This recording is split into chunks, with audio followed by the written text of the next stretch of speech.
Last 5 से 6 साल से लगातार मैं देख रहा हूँ कि सिर्फ एक मुद्दे पे बात हो रही है, वो हो रही है हिंदू और मुस्लिम।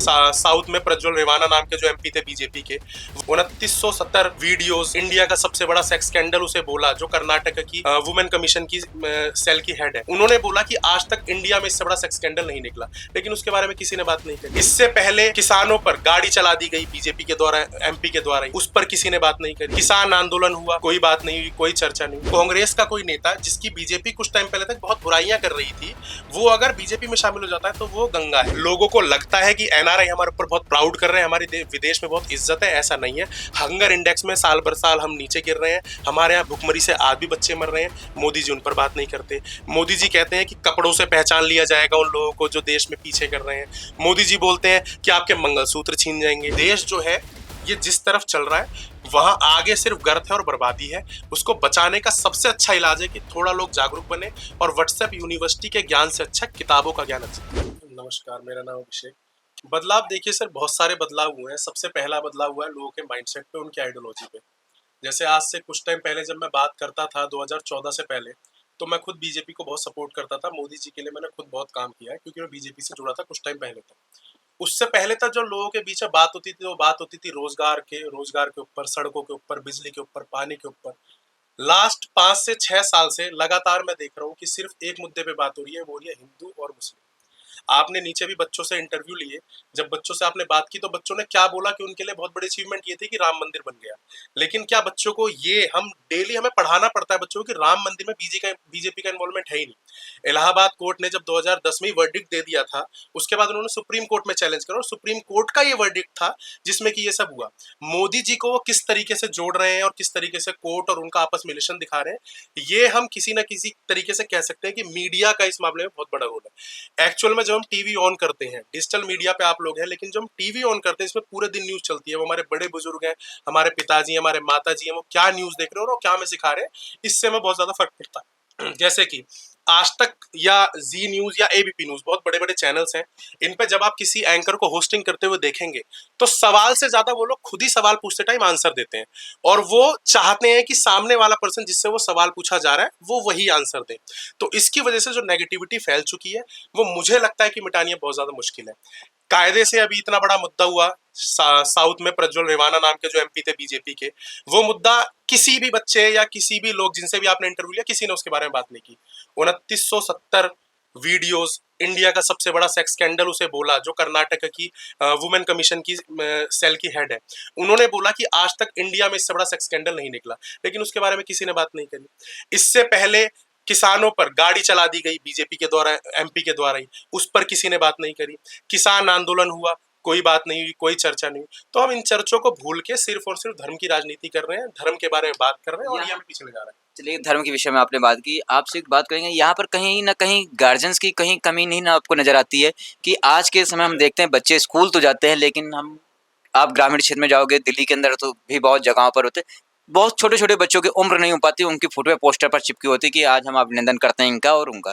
तो यहाँ किसकी कमी है? सर, इसमें गार्जियंस की, टीचर्स की और समाज की, जैसे कि मीडिया, जिसे फोर्थ पिलर ऑफ डेमोक्रेसी बोला जाता है, सबकी कमी है। होता यह है कि आज के टाइम पे जब ये फैक्ट आता है कि 45 साल में सबसे बड़ी बेरोजगारी इस टाइम चल रही है ना, इस पे एग्जाम नहीं हो रहे, लेकिन पेरेंट्स फिर भी जाके बीजेपी को वोट देखेंगे, मोदी जी को वोट देखेंगे। क्यों? उन्हें ये लगता है कि मेरे एरिया से अगर ऐसा हुआ तो हिंदू जाग गया है, मुस्लिम हमें भगा देंगे, मुस्लिम हमारे यहाँ कब्जा कर लेंगे। ये सब जो चीजें, जैसे एक बच्चे का मैं भी देख रहा था, आप इंटरव्यू ले रहे थे, उसने बोला कि मंदिर अगर नहीं बनना, मंदिर से रोजगार नहीं मिला, तो मस्जिद बनने से कौन सा रोजगार मिल जाता। यानी अगर आप सवाल पूछेंगे मंदिर का, तो तुरंत उसके अपोजिट में आपके सामने मस्जिद आ जाएगा। यदि आप सवाल पूछेंगे मोदी का, तो उसके तुरंत सामने आपके पास राहुल गांधी आ जाएगा। जबकि समझने की यह जरूरत है कि सत्ता पर अगर कोई आदमी बैठा है, तो मैं सवाल उस आदमी से करूंगा, मैं उस चेयर से करूंगा। विपक्ष में बैठा आदमी का काम ही यह है कि वो उससे सवाल करे। जनता का सबसे पहला काम, जो सबसे पहला फर्ज है एज अ वोटर, वो फर्ज है अपने प्रधानमंत्री से, अपने लीडर से सवाल पूछना। मान लीजिए मेरी कॉन्स्टिट्यूएंसी में कोई एमपी खड़ा है, जब वो मेरे दरवाजे पर आ रहा है, तो मैं उससे बात करूं कि आपने मेरे लिए क्या किया और 5 साल बाद आप क्या करोगे। लेकिन वो हो ही नहीं रहा है। भजन जब होते हैं, जागरण जब होते हैं, तो राम को लाएंगे, हम उनको लाएंगे के नारे चल रहे हैं। ठीक है, तो पूरा पोलराइजेशन हो चुका है, और इसमें मैं दोष एक गवर्नमेंट को नहीं दूंगा। सच्चर कमेटी की जब रिपोर्ट आई थी, तो उसमें ही पता चला कि कांग्रेस ने पिछले 60 सालों में सिर्फ और सिर्फ पैम्पर किया है।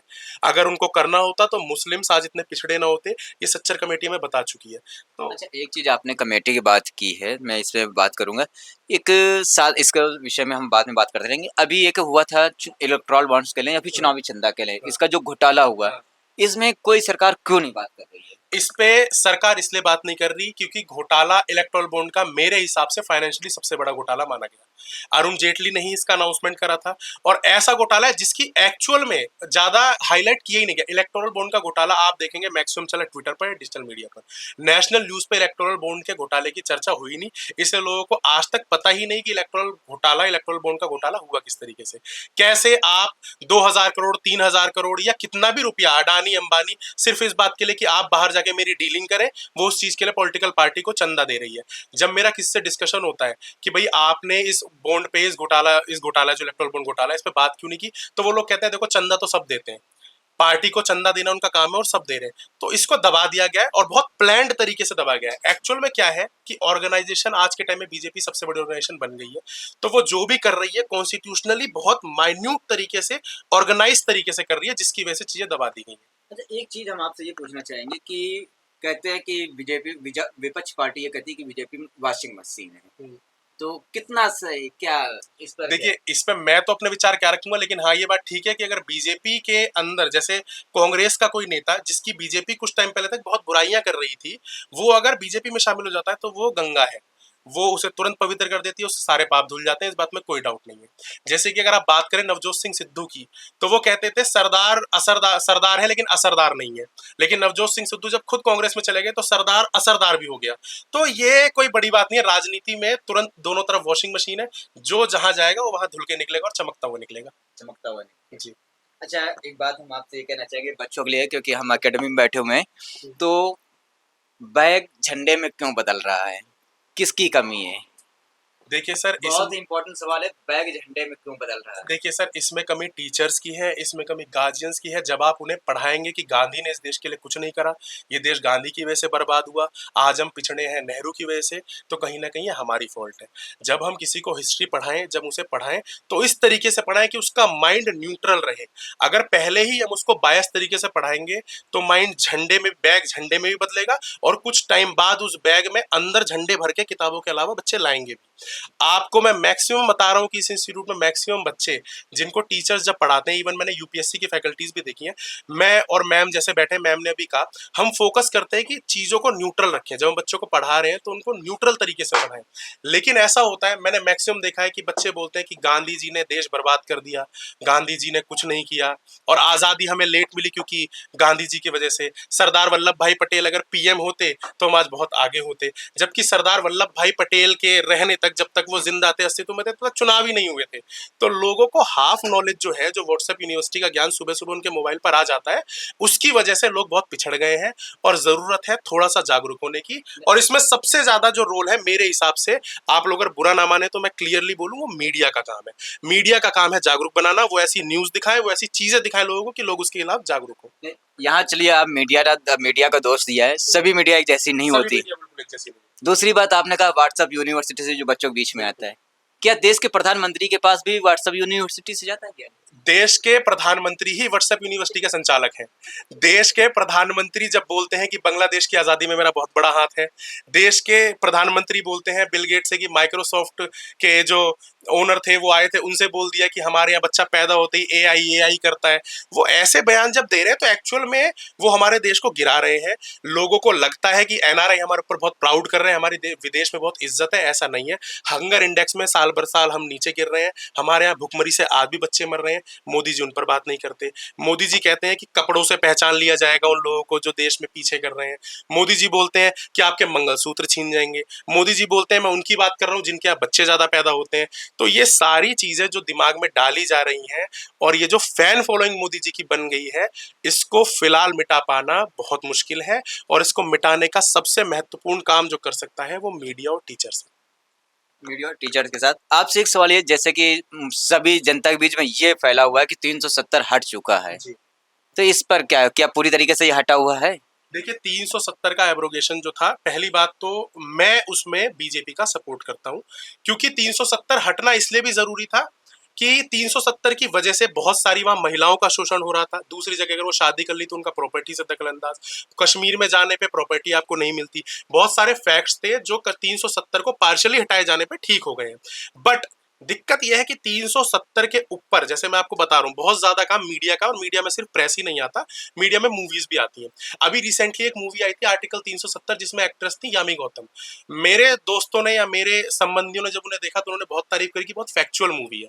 जब मैंने मूवी स्टार्ट करी तो अजय देवगन की नरेशन में पहली लाइन ये थी कि कश्मीर हमें इसलिए नहीं मिल पाया क्योंकि जवाहरलाल नेहरू ने फारूक अब्दुल्ला की दोस्ती के चक्कर में कि वो सीएम बनेंगे कश्मीर छोड़ दिया। क्या हरि सिंह का मतलब नहीं था? जब पाकिस्तान ने हमला कर दिया, वो श्रीनगर तक आ गए, तब हरि सिंह ने डेडिकेट करा कि भाई आप लोगों के साथ मैं सर्टिफिकेट ऑफ एनेक्सेशन पे साइन करा कि मैं मिलने को तैयार हूं, लेकिन इस बात का कहीं जिक्र नहीं। तो एक्चुअल में प्रोपेगेंडा चल रहा है, वो मूवीज के तौर पे चल रहा है, वो 370 जो आप बात कर रहे हैं उसके तौर पे चल रहा है। इसीलिए लोगों में, जो आपने मुझसे पूछना चाहा, ये भ्रम है कि 370 से सब कुछ ठीक हो गया। अच्छा, एक यहाँ पर कमी कहीं न कहीं अब टीचर की नज़र नहीं आती है कि टीचर को समझाना चाहिए बच्चों को कि नहीं 370 कितना हटा हुआ है, कितना बड़ा हो, ये किसकी वजह से आया देश में, कश्मीर जुड़ा कि नहीं जुड़ा, तो ये किसकी कमी है इसमें? सबसे देखिए, ज़्यादा मैंने किसकी कमी है? सबसे पहले आपको बताया कि इस चीज में दो लोगों की सबसे ज्यादा कमी है, एक मीडिया और एक टीचर्स। आप टीचर्स का सबसे पहले ड्यूटी ही ये है कि वो फैक्ट्स रखें, अपना बायसनेस ना दिखाएं। मैं अगर इंटरव्यू दे रहा हूं, मैं आपसे बात कर रहा हूं, तो मेरा फर्ज ये है कि मैं अपनी वो बातें रखूं जिससे आप मुझे जज ना करें कि मैं कांग्रेस का हूं या बीजेपी का हूं। मैं बीजेपी से नाराज इसलिए हूं क्योंकि बीजेपी सत्ता में है। कांग्रेस सत्ता में होती तो मैं कांग्रेस से नाराज होता, क्योंकि as an individual, as a citizen, मेरा काम ही है अपने बैठे ऊपर जो मेरी सत्ता है, जो रूलिंग पार्टी, उससे सवाल करना। आप किसी भी टीचर्स की जब बात करेंगे, मैक्सिमम टीचर्स, आप अच्छे अच्छे इंस्टीट्यूट, अच्छे अच्छे एकेडमी के जो बड़े टीचर्स हैं, उनसे जब बात करेंगे तो आपको बात करते ही पता चलेगा कि कितना डामाडोल हिस्ट्री हो चुकी है। यानी जब आप बात करते हैं तो आप उनसे बात करते ही समझ जाएंगे कि कैसे वीर सावरकर को अच्छा दिखाया जाता है, कैसे गांधी जी को बुरा दिखाया जाता है, कैसे ये बताया जाता है कि जवाहरलाल नेहरू लालची थे। इवन मैंने कई सारी क्लिप्स ऐसी देखी हैं, जैसे राजीव दीक्षित नाम के एक बहुत बड़े यूट्यूबर जो आयुर्वेद का ज्ञान देते हैं, उनकी मैंने वीडियो देखी है जिसमें उन्होंने ये क्लेम कर दिया कि जवाहरलाल नेहरू एड्स से मरे थे, उनका एडविना से अफेयर था। ये मैं आपको दिखा रहा हूं, आप यूट्यूब पर उनका देखिए वीडियो। राजीव दीक्षित, जिन्होंने बोला जाता है कि बहुत बड़े सिद्ध पुरुष है, बहुत बड़ा ज्ञान उन्होंने आयुर्वेद में दिया है, उनकी एक्चुअल वीडियोस में उन्होंने ये क्लेम किए हैं। तो आप जब इस टाइप का ज्ञान यूट्यूब पे दे रहे हैं और लोग देख रहे हैं, तो मैं आपको बता रहा हूं कि ये देश जो है, ये जिस तरफ चल रहा है, वहां आगे सिर्फ गर्त है और बर्बादी है। उसको बचाने का सबसे अच्छा इलाज है कि थोड़ा लोग जागरूक बने और व्हाट्सएप यूनिवर्सिटी के ज्ञान से अच्छा किताबों का ज्ञान अर्जित करें। अच्छा, एक आपसे सवाल और है कि ये जो विपक्ष पार्टी ये कह रही है कि वर्तमान सरकार तानाशाही के चलते हाँ। संविधान आगे बदल देगी, हाँ, तो क्या? जैसा कि मैम ने बताया, अब की बार जो उनका नारा है 400 पार का, वो नारा इसलिए, और जैसा आपने सुना भी होगा, अभी उनके एक एमपी ने एक वीडियो रिकॉर्ड हुई है जो वायरल हुई है, उसमें बोल भी दिया है कि उनका 400 पार का नारा है ही इसलिए कि वो संविधान में चेंज करना चाहते हैं। मैम ने बताया स्पेशल मेजोरिटी अगर आ गई तो वो कॉन्स्टिट्यूशन में अमेंडमेंट कर सकते हैं, और अगर उन्होंने अमेंडमेंट कर दिया तो वो चाहते ही ये है कि वो तानाशाही करें। अगर कोई भी पार्टी ये चाह ले कि उसके इतने अच्छे वोट आ जाए कि इलेक्शन हो ही ना, हमेशा वही सरकार में रहे, तो वो उसके लिए बहुत बेनिफिशियल है। और इस टाइम फिलहाल बीजेपी उसी राह पे है। हमें सोच के वोट देना है कि हम किस टाइप की, क्योंकि अगर विपक्ष खत्म हो गया, डेमोक्रेसी ऑलरेडी खत्म हो जाएगी। बट दिक्कत ये है, हम अभी भी खुश होते हैं। जब केजरीवाल जेल में गए तो बहुत लोग खुश हुए कि थैंक गॉड अब सिर्फ मोदी जी ही रहेंगे, अब सिर्फ बीजेपी रहेगी, कांग्रेस का अस्तित्व खत्म हो जाएगा, आम आदमी पार्टी का अस्तित्व हो जाएगा। एक्चुअल में लोग अभी अवेयर नहीं है इनके साथ होने क्या वाला है। जिस दिन लोगों को ये अवेयरनेस आएगी कि उनके साथ क्या होने वाला है, उस दिन उनके साथ वो हो चुका होगा। आपने एक सवाल किया कि केजरीवाल जेल जब गए तो इस तरीके से हुआ। दिल्ली के अंदर 7 सीटों में 6 सीटें भारतीय जनता पार्टी चेंज करके दूसरे नए नेता को नए दे नेता दी। को जी। तो क्या कहीं डर सता रहा था या फिर परिवारवाद के चलते कुछ हुआ है, जैसे बांसुरी स्वराज परिवारवाद के चलते और भी चीजें हैं, किस वजह से ऐसा किया गया? तुरंत अचानक बदलाव, पहले किसी और का चेहरा पे अचानक बदलाव कर दिया गया। देखिए, कुछ डर भी है और कुछ इसमें आप इंटरनली अगर पॉलिटिक्स माने, क्योंकि मैं अंदर जुड़ा हूं, तो जो प्रदेश अध्यक्ष है हमारे, जो टिकट बांट रहे हैं, शायद उनके रिलेशंस भी इसमें काम आते हैं। पॉलिटिक्स बहुत एस्पेक्ट पे चलती है। जो इस टाइम पे प्रदेश अध्यक्ष है बीजेपी के, वो किसको चाहते थे, नेशनल अध्यक्ष जो है हमारे जेपी नड्डा जी, वो किसको चाहते थे कि टिकट मिले, उनका क्या रिलेशन था, उनके द्वारा टिकट दी गई है। मेरी सीट पे मैं जहां रिसाइड करता हूँ वहां पर फिलहाल फिलहाल कन्हैया कुमार और मनोज तिवारी की टक्कर है, जो सीट नहीं बदली गई। अब वहां मुझे ऐसा लगता है कि मनोज तिवारी को दोबारा टिकट देने का रीजन ये है कि उत्तर पूर्वी दिल्ली में मैक्सिमम जो सिटीजन्स हैं, मैक्सिमम जो लोग हैं वो यूपी और बिहार के हैं, तो इसीलिए कांग्रेस ने भी कन्हैया कुमार का चेहरा लाया। अब हुआ ये कि वहां पर वोट ऑलरेडी बढ़ चुके हैं। अब यहाँ पे पोलराइजेशन है। मैं पिछले कुछ टाइम से देख रहा हूँ कि कांग्रेस के जो कैंडिडेट है कन्हैया कुमार, वो मैक्सिमम रैली वहां कर रहे हैं जहां अल्पसंख्यक ज्यादा है और बहुसंख्यक कम है। रीजन इसके पीछे ये है कि उन्हें पता है कि मेरे मैक्सिमम वोट्स, क्योंकि कांग्रेस और आम आदमी पार्टी एक हो गई है, तो उन्हें अल्पसंख्यकों को वोट बहुत ज्यादा मिलेंगे। और मनोज तिवारी सिर्फ बहुसंख्यक एरिया में वोट मांगने जा रहे हैं।